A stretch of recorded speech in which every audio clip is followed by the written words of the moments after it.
Junho de 2006. Junho de 2006 foi a última vez que a taxa Selic esteve tão alta quanto está agora. Eu quero falar rapidamente para você sobre 3 pontos fundamentais e muito importantes sobre o fato da taxa Selic estar hoje no padrão que ela está. Há 2 décadas, há 20 anos, nós não temos a taxa Selic tão alta quanto nós temos hoje no Brasil. O Banco Central registrou uma taxa tão alta, apesar de ter chegado a 14,25%, em alguns casos, nos últimos anos, 14,75%, 15%. É muito difícil chegar e tem 2 décadas que o Brasil não vê uma taxa tão alta. Eu queria falar com você sobre, primeiro, os riscos, as desvantagens. André, qual que seria uma desvantagem gritante para o brasileiro, principalmente para aposentados e pensionistas? A desvantagem dos empréstimos.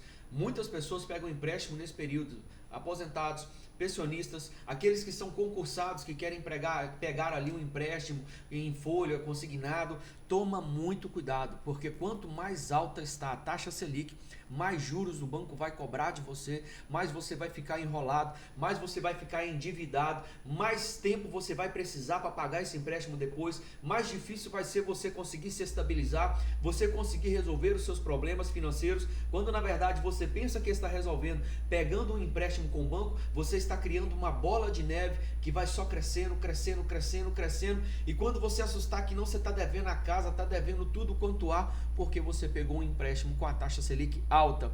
Outra questão, para quem gosta dos investimentos aí, tomem muito cuidado com a não diversificação das suas carteiras. Nós temos LCI, nós temos LCA, nós temos o CDI, nós temos CDB, nós temos Tesouro Direto, nós temos o IPCA, então tem várias opções. Nós temos aí as ações, nós temos os fundos de investimentos imobiliários que pagam os aluguéis. Apesar de ser um período em que as pessoas costumam migrar muito das ações e dos FIIs, que são os fundos de investimentos imobiliários, nós bem sabemos que é um período que também vemos vantagens, porque para quem gosta de operar vendido, são oportunidades que tem nesse exato momento, vendo os ativos cair, ao invés de você trabalhar na compra, você trabalha na venda, mas isso é uma outra aula, isso é um outro momento. Então a diversificação das carteiras é muito importante. O terceiro e último ponto dos riscos seria ficar atento a prazos. A Selic ela pode cair no futuro.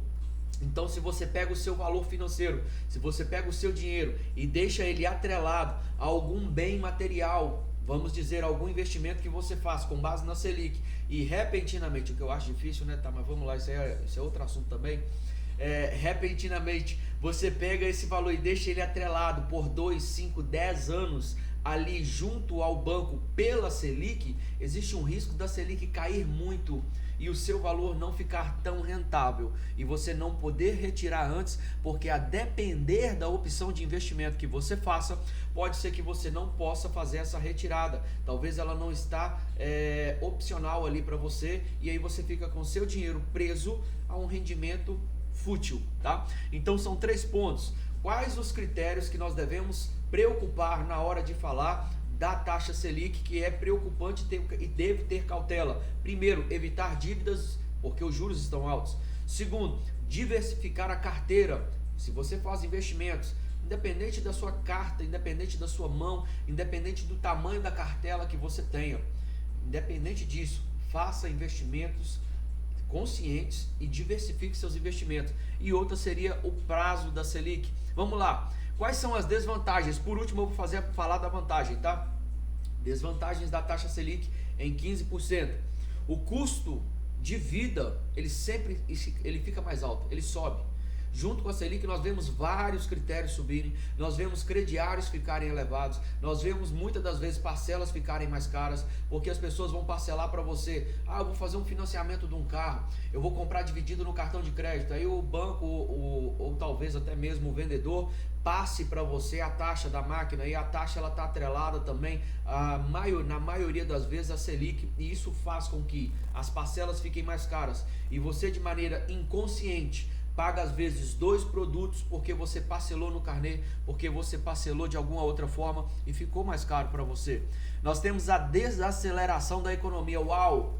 Isso aqui que é perigoso, pessoal. Entendam uma coisa de uma vez por todas, tá? A economia brasileira, ela não está assim congelada, porque ela ainda está a curtos passos, mas com a Selic a 15%, nós tivemos uma desaceleração no crescimento econômico. Nós estamos falando sobre o PIB, que é o Produto Interno Brasileiro. Nós estamos falando sobre a dívida bruta do Brasil. Nós estamos falando sobre valores que o Brasil deve a terceiros, a quartos, a quintos, a tantas outras pessoas. E isso traz um prejuízo. E quem paga a conta? Eu e você. Então é nós que pagamos essa conta. A desaceleração econômica do Brasil cresce demais. Outra questão seria o aumento da dívida pública, que foi o que eu acabei de falar aqui. O Brasil está devendo hoje em níveis astronômicos. E nós vemos aí que, historicamente falando, esse último governo que assumiu a presidência, existe uma estimativa e uma média que a cada 40 dias, um pouco menos, 37 para 38 dias, não é certo, mas a cada 40 dias nós temos um reajuste em impostos, nós temos um novo imposto criado, nós temos uma alteração em tabelas, nós temos uma novidade. É como se você dormisse hoje, esse vídeo está sendo gravado hoje, dia 22/6, tá? É como se você dormisse hoje e soubesse que, vamos supor que hoje surgiu um novo imposto no Brasil, imposto do pensamento. É só você ter certeza que daqui 40 dias vai ter um novo imposto, talvez o imposto do olhar, para onde você olhar você paga imposto. Tem muita gente devendo muita coisa, né? Que a gente olha tanta coisa. Mas aí entra um detalhe que essa é a realidade do Brasil. A cada 40 dias o brasileiro está pagando um novo imposto ou tendo uma alteração na tabela de juros, na tabela de imposto, na tabela de pagamentos, nos impostos, sejam federais, sejam aí estaduais, de alguma forma, em algum lugar vai surgir um novo imposto. É igual um simsalabim, quando você assustar que não, surgiu um novo imposto. E aí nós temos aquela questão, primeiro, desvantagem.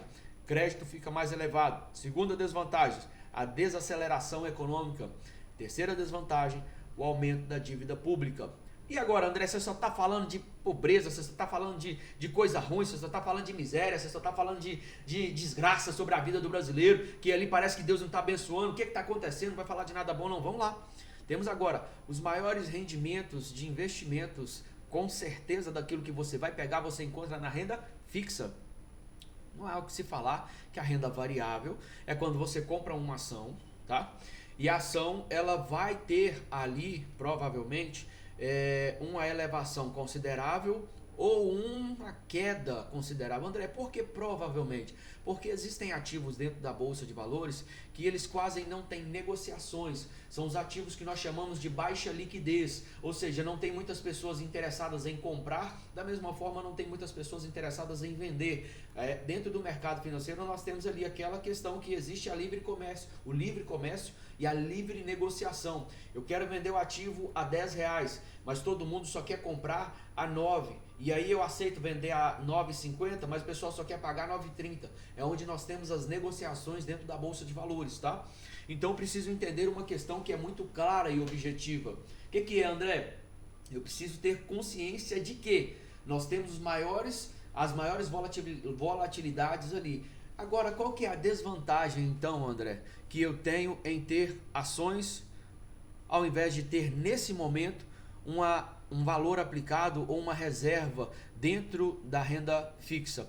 A desvantagem é que quando você pega uma renda fixa com a taxa Selic a 15%, que isso aí vai dar, salvo engano, melhor juízo, 1,26%, vai dar mais ou menos isso, tá? 1,26 aí dentro do ano, 1,2 alguma coisa, a cabeça agora eu não vou conseguir fazer não, mas vamos lá.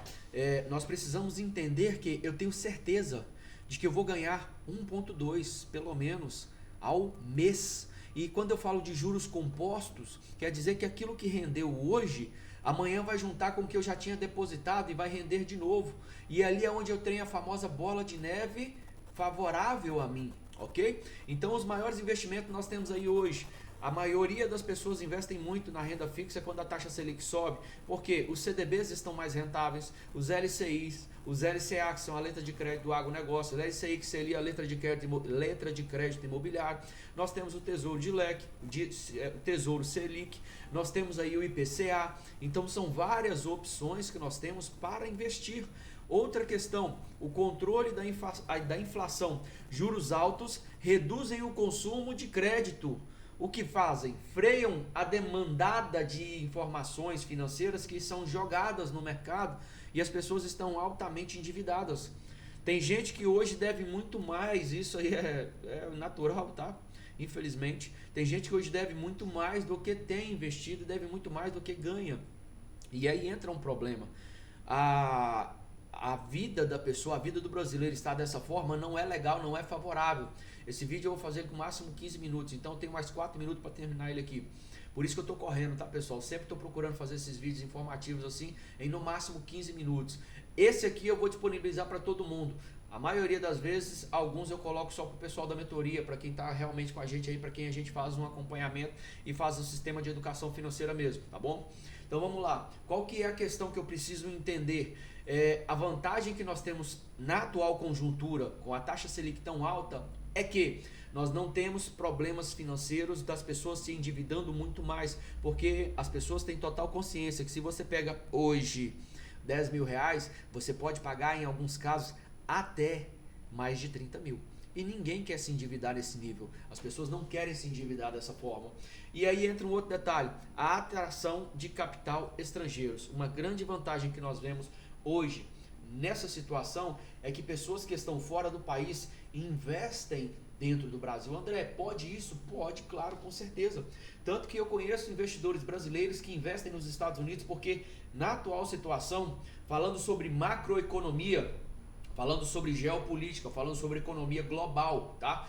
Eu não tenho tempo para explanar esse assunto aqui, meu prazo está bem corrido, mas quando eu falo sobre esse assunto, eu tenho que entender que a alta dos juros não está só no Brasil, nós temos outros países que estão com juros mais elevados.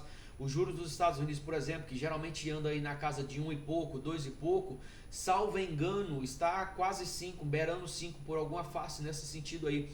Então nós entendemos que está muito mais alto do que o comum, é onde as pessoas que estão fora do país querem investir lá. Só que qual que é a situação? Nós hoje aqui no Brasil nós temos um juros de 15%.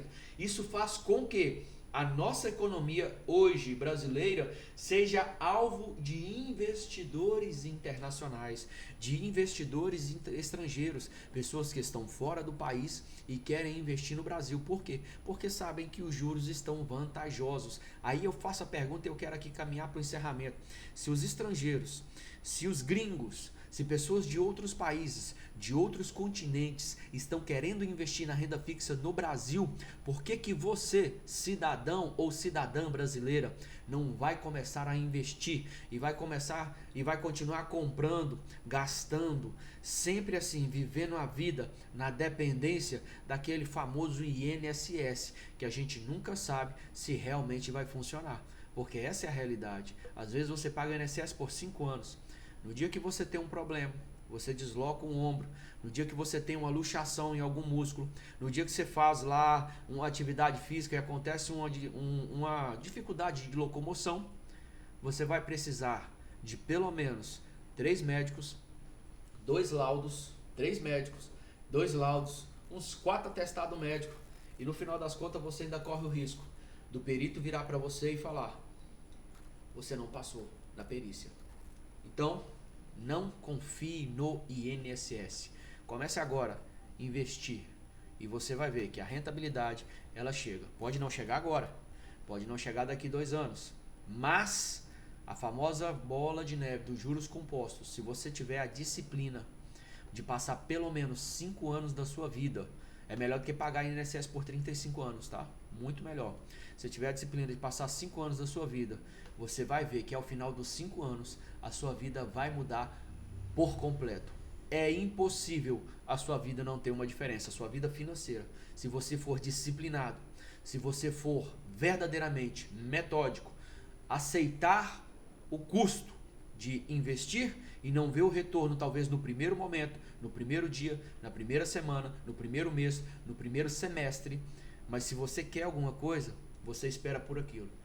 Se você quer alguma coisa, você fala: eu vou pagar o preço. Se você quer de verdade alguma coisa e aquilo ali vale a pena para você, você está disposto a arriscar, você está disposto a verdadeiramente falar: isso aqui é a melhor opção, isso aqui é o melhor investimento e eu vou aguardar, porque isso aqui vai valer a pena lá na frente. Entenda, vale a pena, então arrisque, faça o melhor. Sucesso, um abraço, vamos investir.